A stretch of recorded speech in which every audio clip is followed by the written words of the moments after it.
Good evening, everyone. My name is Becky. I'm the Programming and Collection Development Librarian here at Storrs Library. Today we have a program called 1947, The Year of Conflict. We have journalist David Mould here, who's going to be taking us through this history of the Indian subcontinent and just a lot of the transitions that were going on with the British rule and the Hindu majority India and Muslim majority Pakistan. And if you enjoy this presentation and are interested for more from David, I do encourage you to take a look at our Accidental Travel Writer series that David will be offering throughout the year. Starting in October, the first Tuesday of the month, he will be doing a different presentation every month, October through April, on his travels and his writings. So keep an eye out on the Storrs Library for that. With that being said, David, thank you for joining us and for offering this tonight, and welcome.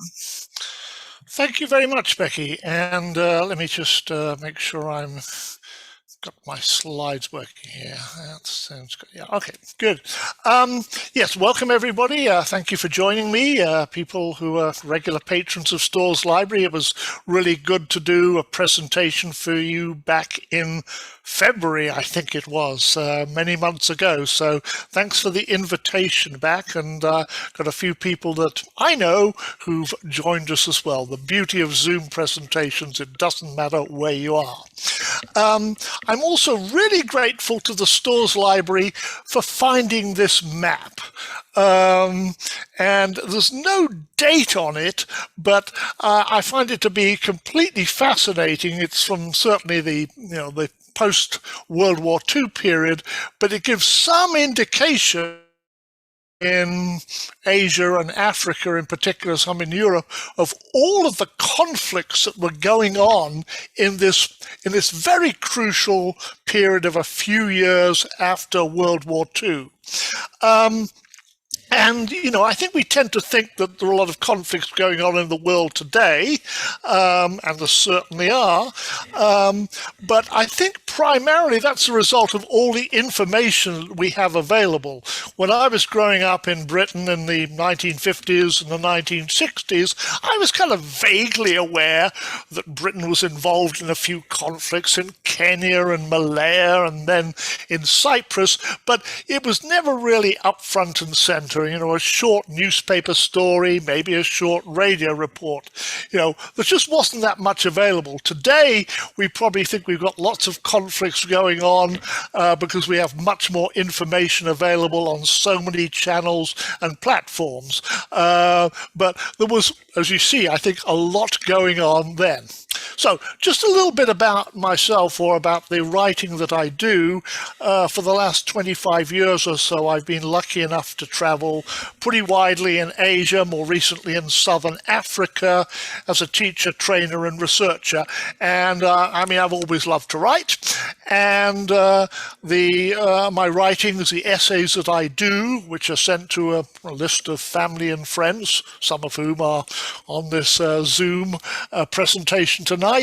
I share these stories with them, and then after a period of years, I find I've got enough with additional research to put a book together. So these are my 3 books on history, travel, and culture, postcards from Stanland on the Central Asia region, where I worked from the mid-1990s onwards till about 2012. Monsoon Postcards, and that's really going to be where I'm going to draw the material for tonight's presentation from. On the Indian Ocean region, tonight we'll be looking at Madagascar, we'll be looking at India and Indonesia, 3 of the 4 countries covered there, and Postcards from the Borderlands, which kind of looks at the way that we think about borders with examples from many countries. And that, in fact, was the focus of my earlier presentation for Storrs Library. So,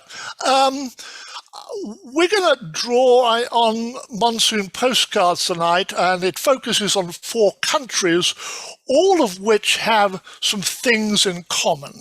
And we're going to talk about 3 of them. They were all colonized by a European power. Britain, France, or the Netherlands. They've all suffered internal and external migration and turbulent politics. Now, there are some other factors as well, but there are really those first three are the crucial ones in terms of what we're going to talk about tonight.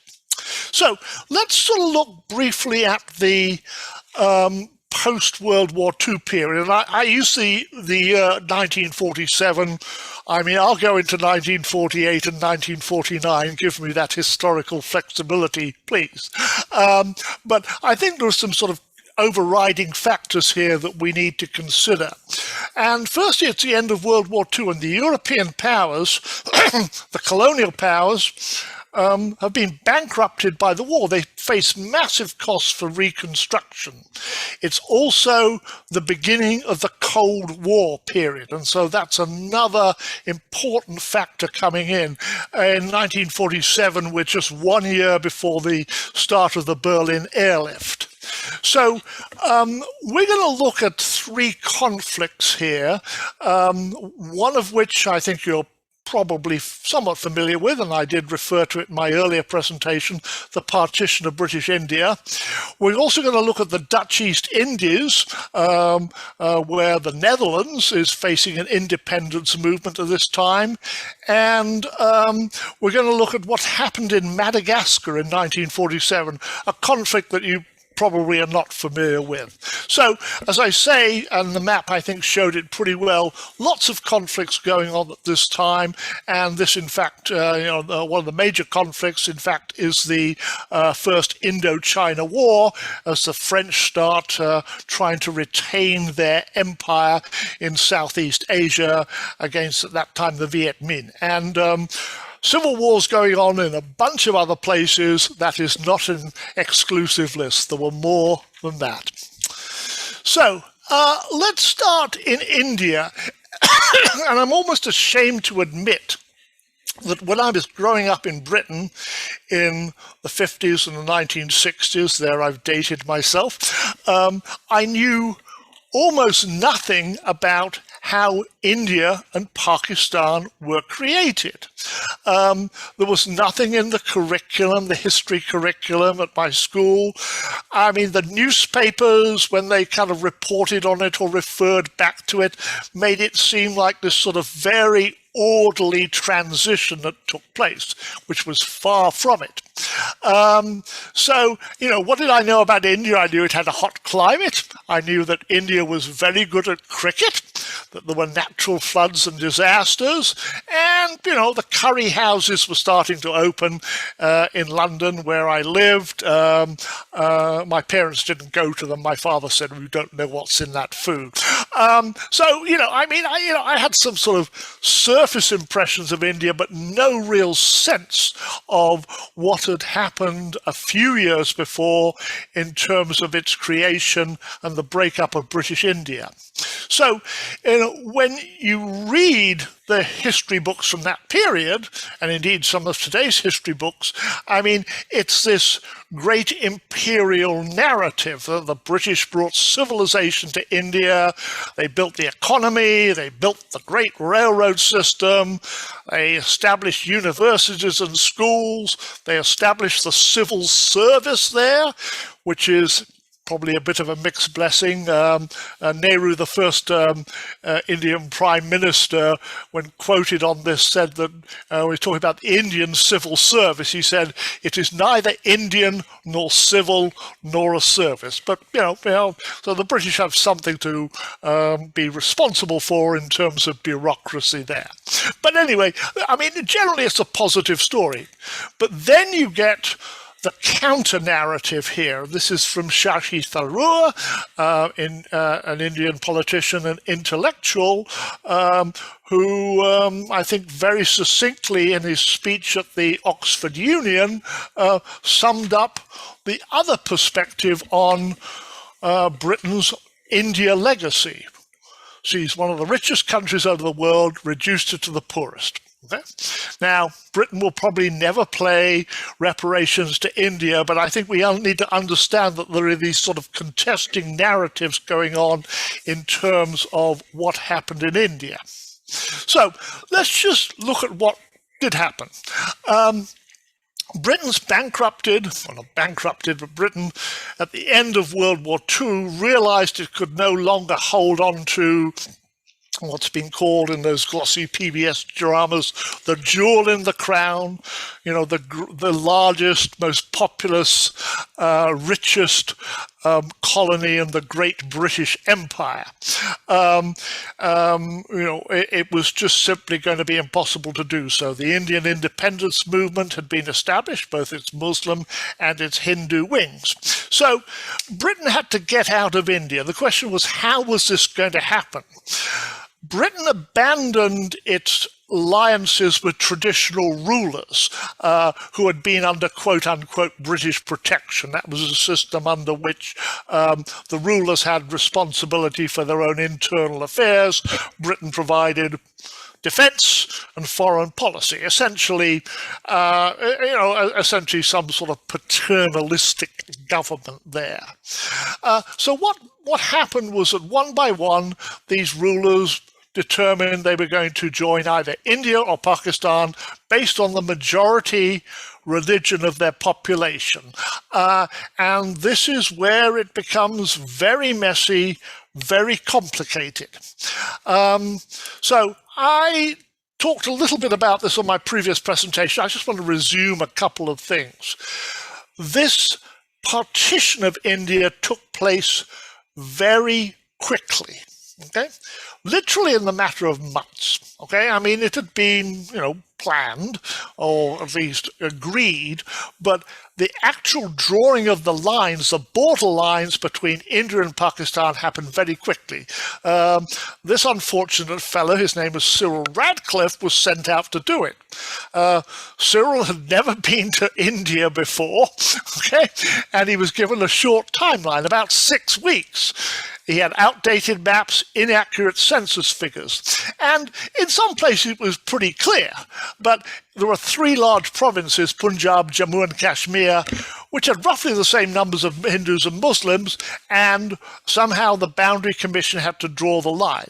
It was done very quickly, and when it was announced, August the 17th, 1947, a few days after independence, in some places the borderline ran through the middle of villages. It even ran through the middle of houses. It was very quickly done. And lots of people found themselves on the quote-unquote wrong side of the line. And they tried to move. We will never know how many people died in what I think today we would call ethnic cleansing on a gigantic scale. Trains stopped and people ordered off and shot or hacked to death. I mean, we will never know the extent of it. And I mean, the communal violence persists today. So partition was followed by, let me just back up here, partition was followed by a war between India and Pakistan over the disputed region of Kashmir. I want to focus, though, on one other place in India, which I think illustrates really well the complexity and the tragedy of what happened. This is Hyderabad. And you see Hyderabad there, it's in sort of south-central India on the Deccan Plateau. And here we have a Muslim ruler ruling Hindu majority population. And I'm sort of going to use Hyderabad as an example here. So this is Osman Ali Khan. He's the 7th prince in a dynasty, the Nizams, that ruled Hyderabad since the early 18th century. And under the Nizams, under these traditional rulers, Hyderabad became the most important Muslim city in southern India. It was a center for arts, culture, and education. I've been there several times. This is the old city of Hyderabad. Diamonds and other gems were mined there. The rulers, the Nizams, became fabulously wealthy. It was called the City of Pearls because pearls were drilled, cleaned, and graded, fashioned into jewelry in these little workshops in the old city. Now, throughout the 18th century, the British, the French, and the Portuguese kind of duked it out across India, trying to form alliances with traditional rulers. And faced with threats from neighboring states, because the traditional rulers were always fighting each other, the third Nizam said to the British, okay, I'll accept British protection. And Hyderabad, the Nizams of Hyderabad, became very reliable allies of the British. The British trained the army, provided administrative support, and as long as the British stayed, the Nizams, the traditional rulers, felt secure. So here was the question, what was going to happen to Hyderabad? Look at the situation here. While Hyderabad was in the south there, the ruler, the Nizam, Osman Ali Khan, thought perhaps his traditional state could become an independent constitutional monarchy within the British Commonwealth. God save King George. Okay? And in some ways, that might have made sense, because look at what Hyderabad was like in 1947. Population of 16 million, a pretty large economy, a lot of money there. There'd been pretty good. It was one of the most developed states of India in terms of agriculture and industry, healthcare, education. Had its own airline, radio broadcasting service, central bank, the only state in British India allowed to issue its own currency. This would have been a viable country on its own. There are many countries in the world today that are smaller in population and economy than Hyderabad was in 1947. The problem was that if you allow the Nizam of Hyderabad, Osman Ali Khan, to be monarch of the new Hyderabad in the Great British Empire, the British Commonwealth, then you've got to do the same for all of those other traditional rulers. And most of them rule pretty small places. In fact, if you followed this principle of allowing traditional states to become countries, you would have created almost 600 new countries within British India, which would have been political, economic, and certainly a cartographic train wreck ready to happen. So, Khan sort of felt pretty secure. I mean, he certainly had a lot of money. He was rated by Time magazine to be the richest man in the world in 1937. And he'd been this loyal subject to the British Crown, a major contributor to the colonial administration and imperial war effort. And so, he felt that, he had some leverage there. But this was not the way that it was going to go. India, the new India, Hindu majority India, could not tolerate this independent state in the middle. I mean, the fear was that if you allowed Hyderabad to become an independent state, then all of the other states would want independence too, and the new India would disintegrate.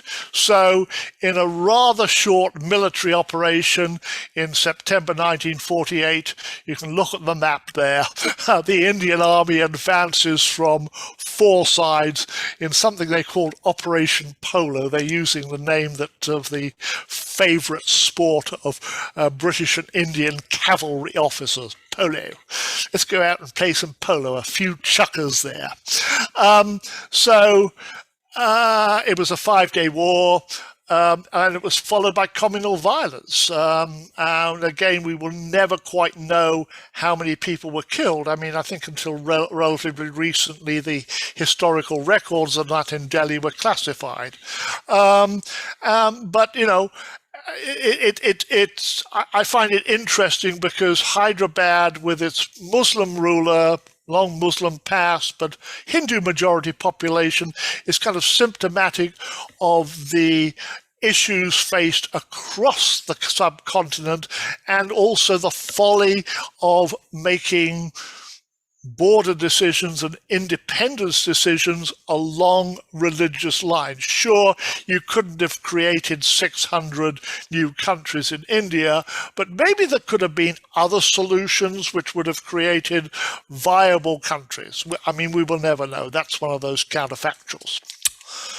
Okay, we're going to skip across to the other side of the Indian Ocean now. We're going to go to what today is Indonesia. So the British left India very quickly, and they failed to maintain a military presence that might have reduced the communal violence that took place. But to the southeast, the Dutch were not ready to leave the Dutch East Indies. So a little background here.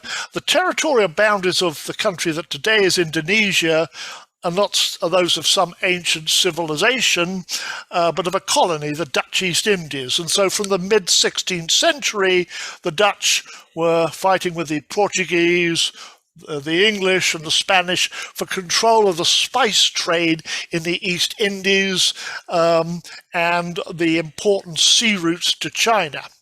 And the Dutch East India Company, I'm not going to pronounce the Dutch word there, established a fort and trading post at a place called Batavia.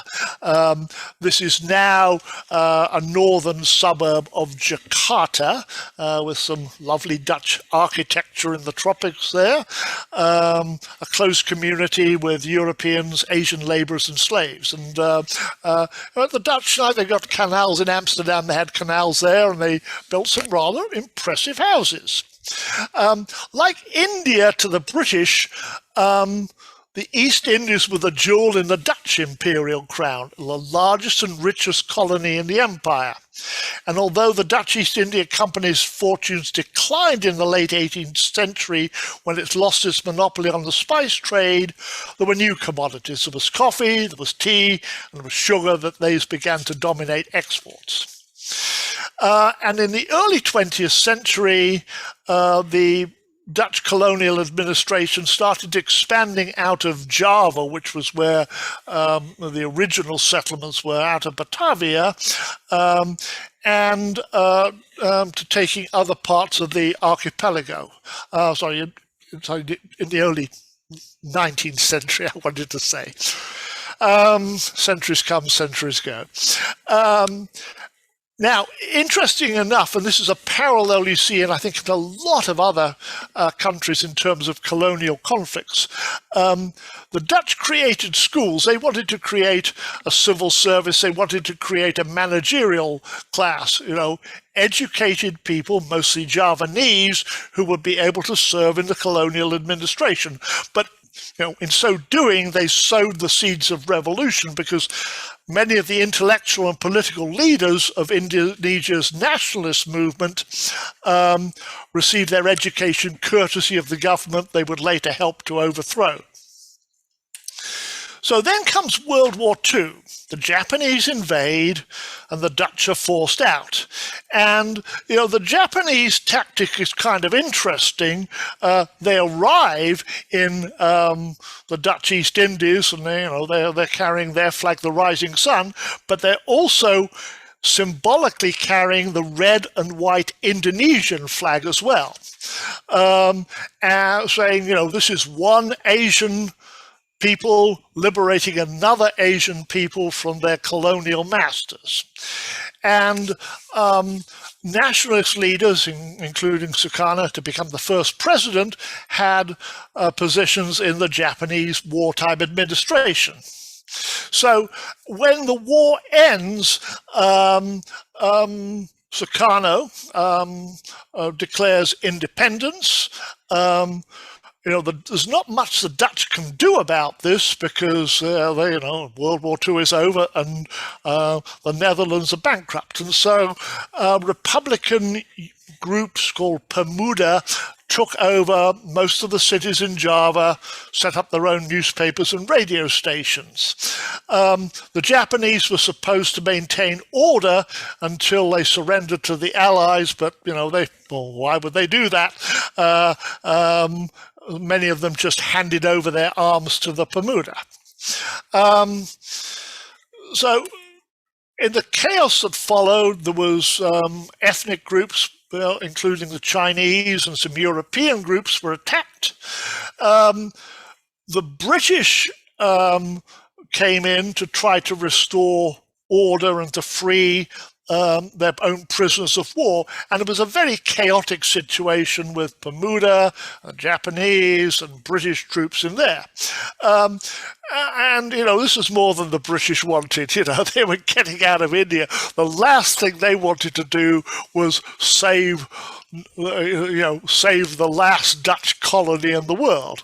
So the British left, but then the Dutch landed in Java, and a 3-year war went on between Republicans and the Dutch military, which included human rights abuses on all sides, leading eventually to independence in 1949. And the country that was created out of that, the former Dutch East Indies, as I say, was really an artificial country. It had been cobbled together by the Dutch over the period of a couple of 100 years. And I love this quote from a really good writer, Elizabeth Pisani, who's written about Indonesia. Sukarno was liberating a nation that didn't really exist, imposing a notional unity on a ragbag of islands that had only a veneer of shared history and little common culture, which is one of the reasons why Indonesia has struggled for national identity ever since and has had many conflicts, ethnic, regional, and sometimes religious, though religion's sometimes a cover for these conflicts. Another colonial power out in 1947, 1948, independence in 1949. And it's kind of interesting here that the US had a role in this because the US threatened to withdraw Marshall Plan support for Dutch reconstruction because of the atrocities being committed by the Dutch forces in that 3-year war. Okay, we're going to move now to probably the conflict you're least aware of, but I've been to Madagascar quite a few times and become absolutely captivated by the country in many ways. Poor country though it is, there's a horrible drought going on there, but fascinated by its history. So while all this was going on in India and in the Dutch East Indies, there were 3 deputies to France's National Assembly who were trying to work out how to gain independence for their country, Madagascar. So again, I'm going to just give you a little bit of background here. Madagascar is the 4th largest island in the world, and it was a late addition to the French Empire. By the end of World War II, it had been a colony for only half a century. Get to that in a moment. And it's not that the European powers had not tried to colonize it. The island was strategically very significant. Look at the map there and imagine for the moment the Suez Canal has not yet been built, or it's closed, or it's blocked by some ship. Madagascar is on the sea routes from Europe and indeed, the Americas to India. Really, really crucial geopolitical situation there, along with those 2 small islands, Mauritius and Réunion. And so all the East India trade, and indeed all the trade coming from China and from the Dutch East Indies, is, going around the Cape, and it's going near Madagascar, east or west of the island there. So the colonial powers had tried to establish settlements there, the Portuguese, the French, and the British, but most of these settlements were short-lived. I mean, the tribes, especially in the south, were hostile, and disease and climate took their toll. So the only people who got settled there were pirates who used the harbours of the east coast as a base, and they preyed on British shipping, French shipping across the Indian Ocean, and they also sailed north to prey on shipping Muslim pilgrims on ships who were leaving the Indian subcontinent going to the Hajj in the Arabian Peninsula. So it was a mess, but by the middle of the 18th century, the British Navy had sent all of the pirates scuttling over to the Caribbean to do their thing over there. And the island of Madagascar was divided between basically feudal domains headed by warrior chieftains who were always fighting each other and stealing cattle and taking captives to use as slave labor. Okay, there'll be a test on this one later. A royal name to remember. Okay, this is. I'm not going to read it. I can read the short version. This is a chieftain who united the what are called the Merina clans. The Merina are a people of actually who came from what became the East Indies, Indonesia today, sometime between the 8th and the 12th century, and settled in the highland regions of Madagascar. And he was, as I said, there were all of these warrior chieftains who were fighting each other, but he united the Merina clans, and over the next 50 years, the Merina kingdom expanded to all of the highlands and most of them, everything really except the extreme south and the extreme west of the island. So, I mean, let me just explain the name, okay? It's a little bit like one of those European royalty names, King so-and-so, Lord of so-and-so, Master of so-and-so, Ruler of so-and-so, blah, blah, blah. But in the Malagasy language, you put all of that together, so it's one long name. And later he adopted a shorter, easier to recall name, Andriana Poino Imerina, the Lord at the heart of Imerina. And I mean, my joke about this is that presumably some of these other warrior chieftains surrendered rather than tried to pronounce his name or tried to sound his name, saw a short victory for syllables over warfare. Anyway, his vow was that the Merina kingdom would have no frontier but the sea. And, this was the time, the beginning of the 19th century, the Napoleonic Wars, when the British and the French are fighting for control in the southern Indian Ocean. And what the British did was they'd struck a deal with his son, Radama I, which was basically guns for slaves. The British had abolished the slave trade and in their colonies, and what they said to him was, okay, there are a lot of slaves coming out of Madagascar. If you abolish the export of slaves, then we're going to give you the guns and the military muscle you need to expand your kingdom. And oh, by the way, we really don't care about what happens to slaves within Madagascar. You can keep capturing them and selling them. Just don't export them. It was a restriction on the export trade. Quite hypocritical. So Britain recognized Merina sovereignty over the island, provided economic and military aid, including firearms.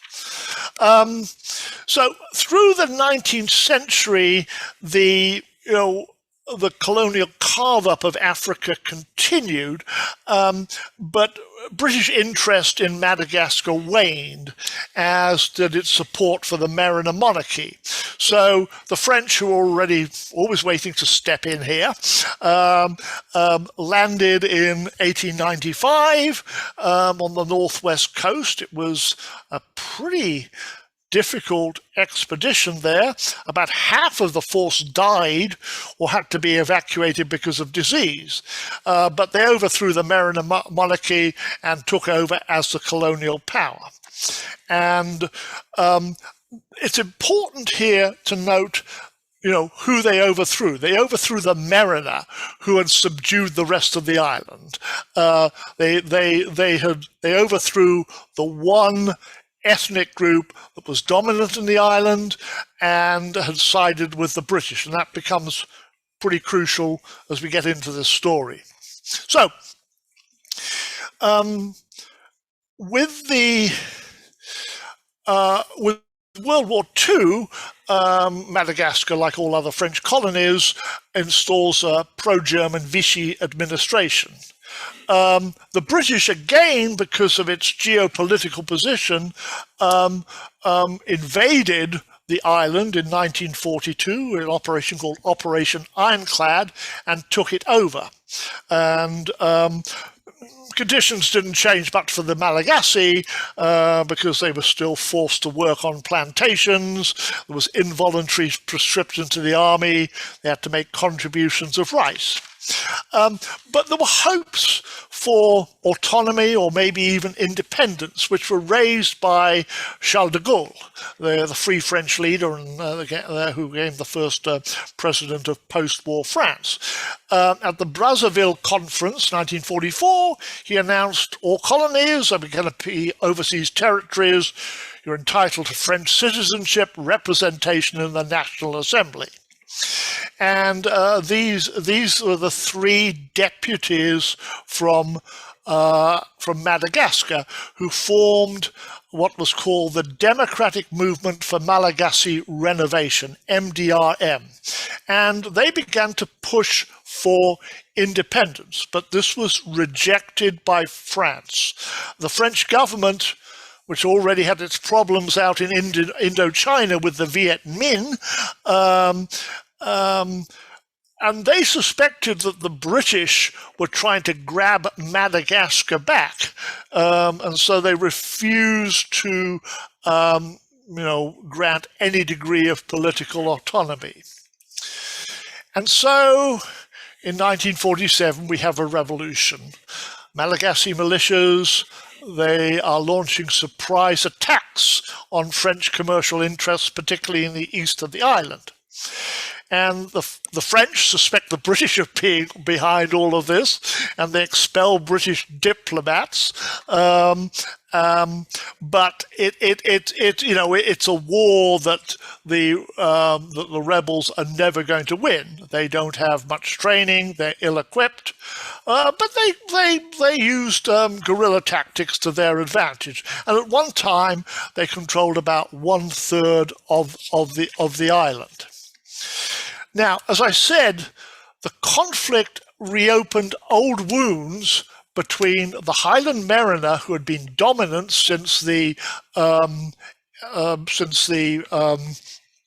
beginning of the 19th century until the French invasion for about a century, and coastal ethnic groups who had suffered under their rule, forced into slavery or forced into indentured service, had very little representation.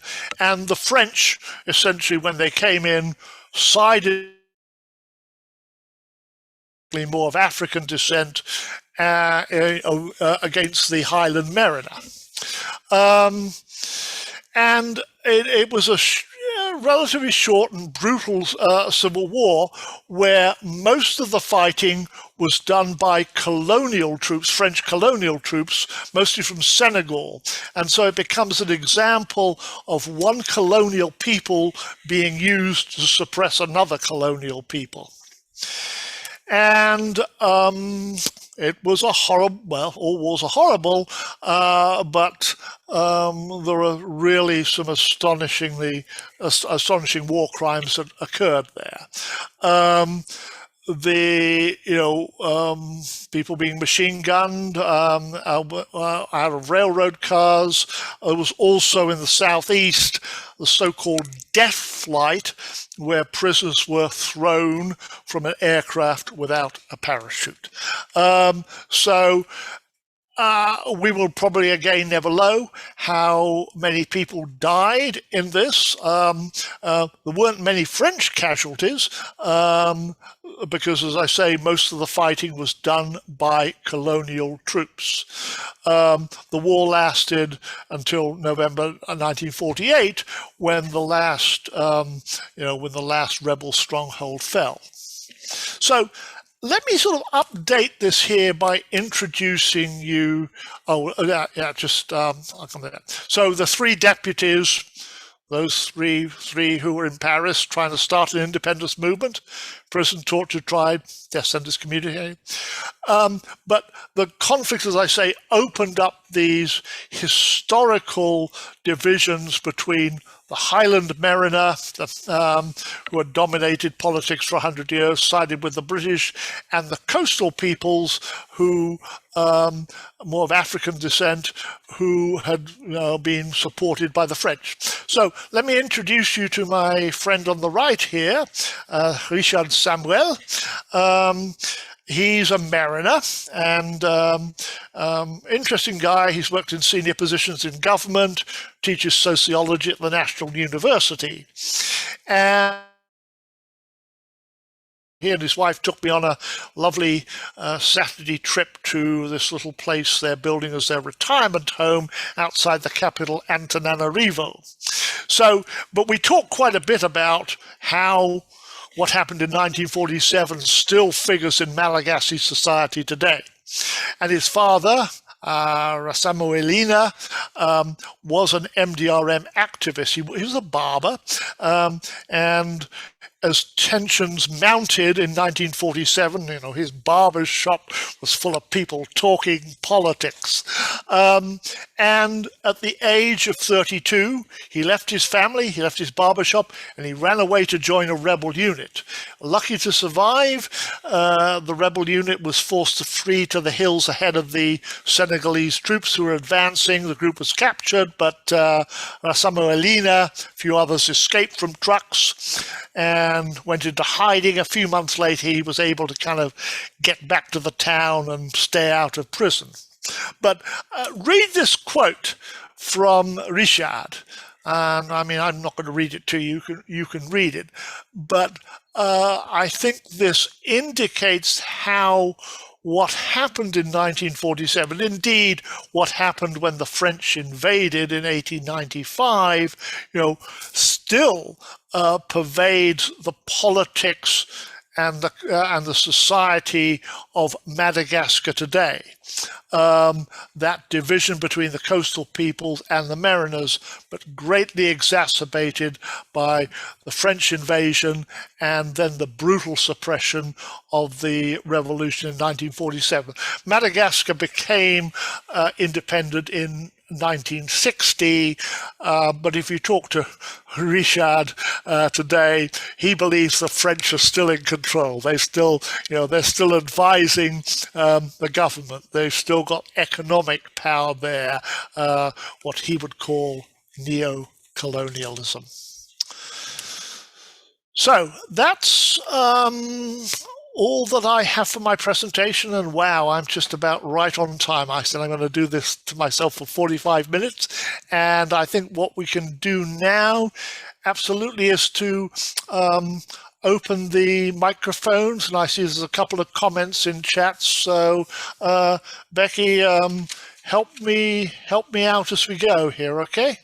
Certainly. I've just turned on the option for people to turn on their mics again, so you're welcome to use your microphones to ask questions. Just a reminder that this is being recorded. If you prefer not to be recorded, please feel welcome to use the chat box that's open for everyone to use. And we do have one question. It's kind of a multiple part question in the chat box already. What branch of Islam did Osman Ali Khan belong to, and was it the same branch as the majority of other Muslims in India?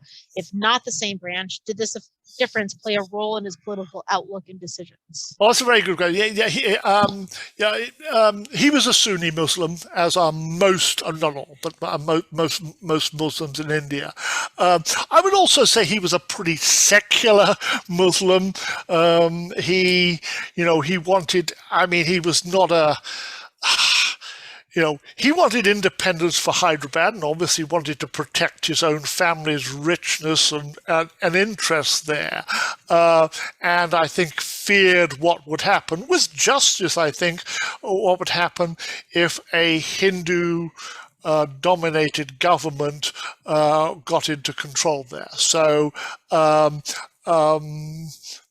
I don't know if that's a helpful answer or not, but no, I mean there was not a sort of a Sunni Shia issue here. He was a moderate Muslim. I mean, I'm sure he certainly prayed, but. I think it was should we say political Islam as much as religious Islam that moved him there. And I mean, as I say, he was very afraid what would happen, and indeed communal violence did happen when India took control. So I don't know if Nancy wants to add anything to that. Maybe she has some insights that I don't have. All right. Yeah, we can keep an eye out to see if she has any other questions or wanted to add anything to that. Someone else asked, who controlled Greater India before the English? Oh, who knows? No. There was the Mughal Empire. I mean, that was the Muslim empire, which controlled not all, but most of India for many years. And the British, when they came in, through a series of alliances and wars, eroded and later eradicated the Mughal Empire. So that was the great empire. The great empire there. If you're interested, I have to thoroughly recommend the writing of William Dalrymple. Let me just write it in here.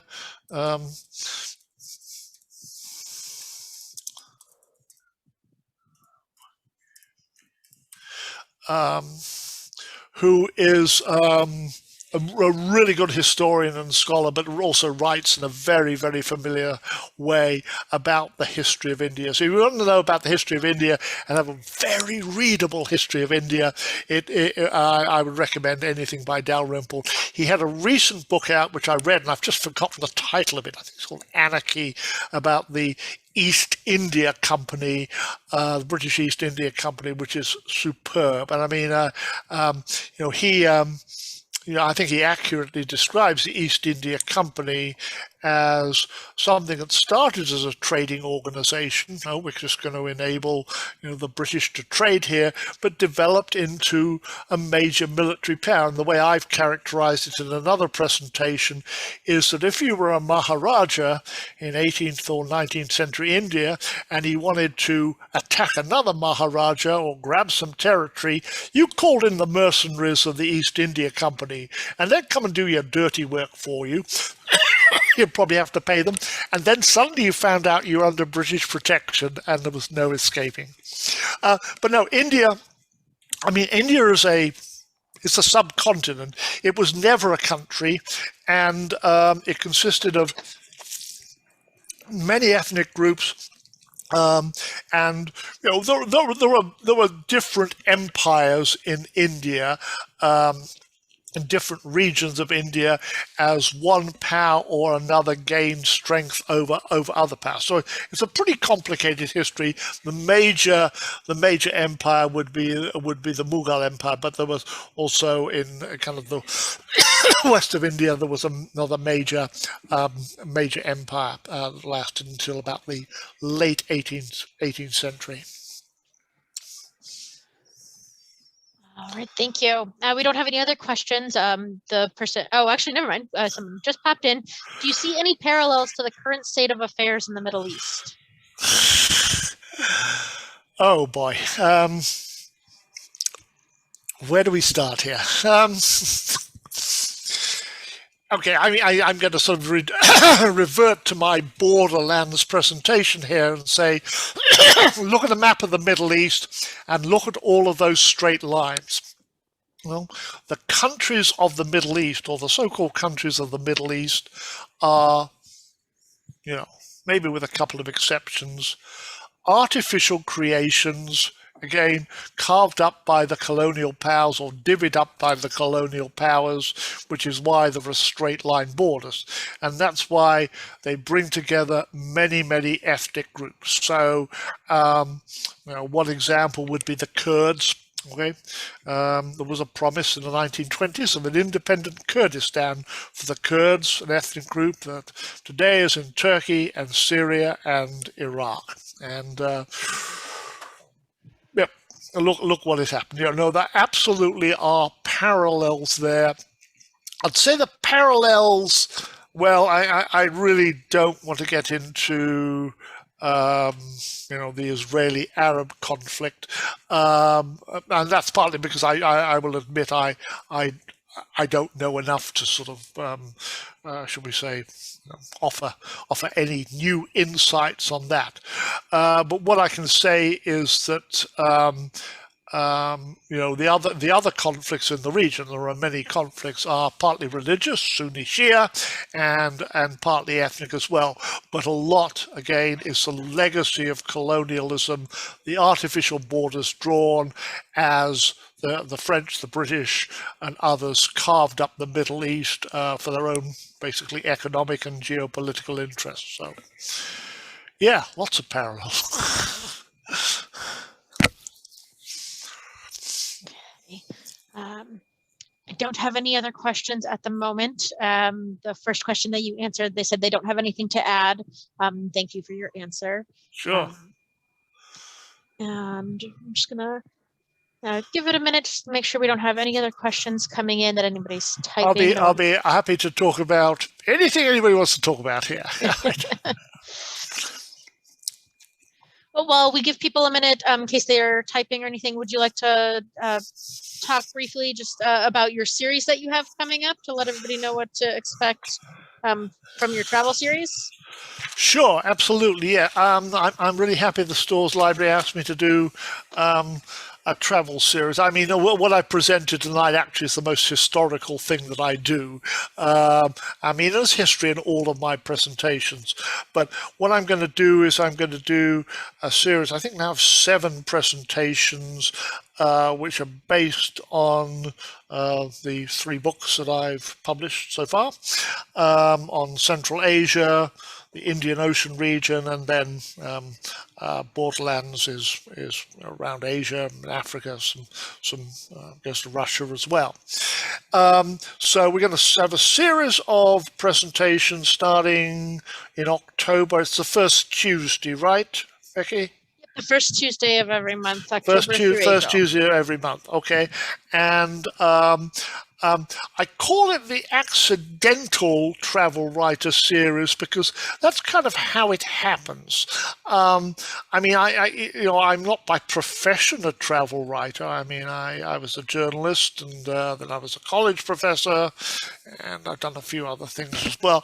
But over the last, well, actually more of the last 25 years, I've been hired by mostly international agencies, most recently UNICEF, the United Nations Children's Fund, to work as a trainer, consultant, researcher, and they sent me to all sorts of interesting places.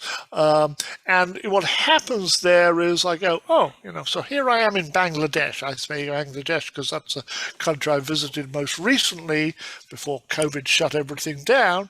And, I'm working, but I'm also traveling around and I'm making notes. And I mean, the first presentation I'm going to do is called First Encounters. And I call it that because I believe that when you go to a place, the most important thing that you can do as a writer, as a travel writer, is to note all of the things that seem to you to be strange and unusual and interesting. I mean, the sights, the smells, the sounds, the conversations that you have with people. Because the next time you go there, what seemed interesting or unusual at first time is a little bit more commonplace. And I also, I think, find interest, in almost everywhere that I go. I mean, I don't have to be at some major site. I can be sitting in some, little airport, looking at the ads on the wall and going, why in Chittagong in Bangladesh are all of the ads at the airport for concrete and steel? Well, that's because they're building these huge bridges in Bangladesh across the river. So, I guess what I'd say here is that I travel a lot for work, or I did travel a lot for work before COVID. And as I travel, I mean, sometimes I go to tourist places, but most of the time I'm on the road, or I'm traveling between places, and I'm making notes as I go. So kind of the accidental travel writer rather than somebody who goes to a place to specifically write about that. I'm not famous enough or independently wealthy enough to be able to do that. Was that okay, Becky? Yes, thank you. And we've had a couple of thank yous and great presentations, people looking forward to your travel talks. So thank you, everyone, for joining us. Thank you, David, for this great history presentation. And I look forward to seeing you all again next month, hopefully. Great. Thank you very much, Becky, and thanks to everybody. And I understand Ida's sort of coming your way there, so stay safe, everybody. And it was lovely joining you all tonight. Thank you so much. Thank you. Take care.